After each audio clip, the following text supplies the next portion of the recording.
我呢，今年已经87岁了。58年国家需要大学生的士兵，我呢就被选上，一直干到了75岁。我是黄炳新，在这个伟大的航空事业中奋斗了35年。2000年我调入了空军试飞团，当试飞员当了20年，当兵当了36年，飞行34年。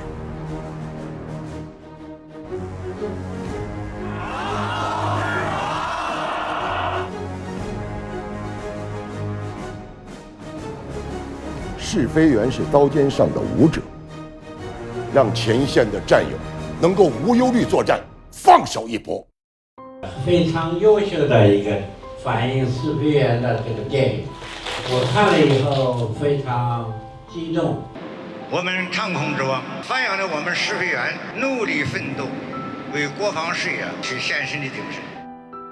热血沸腾，非常真实地展现了中国试飞员为了中国的军事或者我们航空工业国家空中的安全奉献自己、牺牲自己。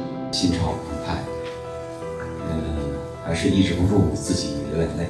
为我们这个呈现了一个非常具有震撼力、也很真实的一个影片，让我看到了我和我的战友、我的前辈。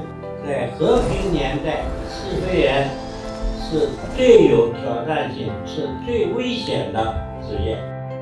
然后通过这个屏幕来看到我们现在的各种飞机，也非常震撼。感谢长空之王剧组把现代航空人的贡献通过影片的形式，让全国人民都能够知道、能够了解。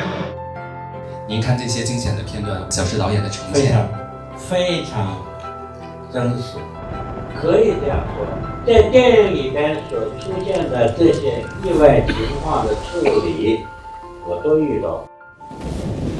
这一次飞机有故障，飞机正的过载跟负的过载都超过了所允许的范围，你绑的安全带都已经扯断了，所以脑袋就撞在座舱盖上，这个血啊从这个脸上都是流下来啊。回来以后，这个飞机全变形了。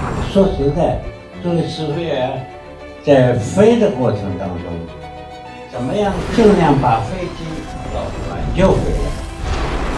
我听说雷雨决定重新再飞一次那个航线的时候，是您的真实经历。是因为这个一起事故，因为它是在真实的环境中发生的事，必须得到真实的环境去试验。所以说，我和我战友就到了点上，飞了4个架次。我们已经更改了设计，除了试飞，没有别的办法。之前也是我飞的，我最熟悉发射过程。明知山有虎，偏向虎山行才是试飞员的主题。试飞员是我们研制当中一个必不可少的环节，也是最宝贵的一个环节。我们很敬重试飞员。中国原子弹最大的秘密是什么？就是能造出来。歼20非常重要。当时我们没有歼20，他们的4代机或者5代机对我们是成为一个跨代碾压态势。所以说，发展科学技术是我们最关键的事儿。我觉得这部电影真正开始考虑这样一个问题，就是我们的英雄与平常人的界限。明天冬至，到我家来包饺子。在我认识的所有的飞行员或者试飞员里面，飞完了以后一般都打掉。媳妇儿，我下来了啊，放心吧。飞行员的家属也是一样的，飞机响，他们不担心，就突然间没声音了，他这个心一下就往上就提。飞机在天上，我来怎么动？那天是2014年的12月22号，正好是冬至，约了这些好朋友到我们家去吃饺子。他是那一批里边试飞的最后一个架次，说呢我就赶紧开着车就往塔台去跑。我一边开着车一边这个眼泪就不断的往下流，就是这种勇往无畏的精神，这个需要试飞员去干。虽然有风险，虽然有牺牲，所有的人员都没有退缩，而且一代试飞员接着一代试飞员，为了祖国航空装备的发展，在不懈的努力。动8-2请求起飞。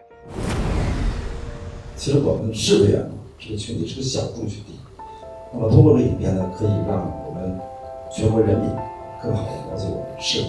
事实上，我们能够坐在这儿看电影，坐在这儿流眼泪，没有这些英雄是不可能。他们是一座丰碑，永远是激励着我们新的识别员队伍继续前进。这是我们作为这个行业的对待咱们的英雄表达深深的敬意。就是常说的一句话，什么也不说，祖国知道我。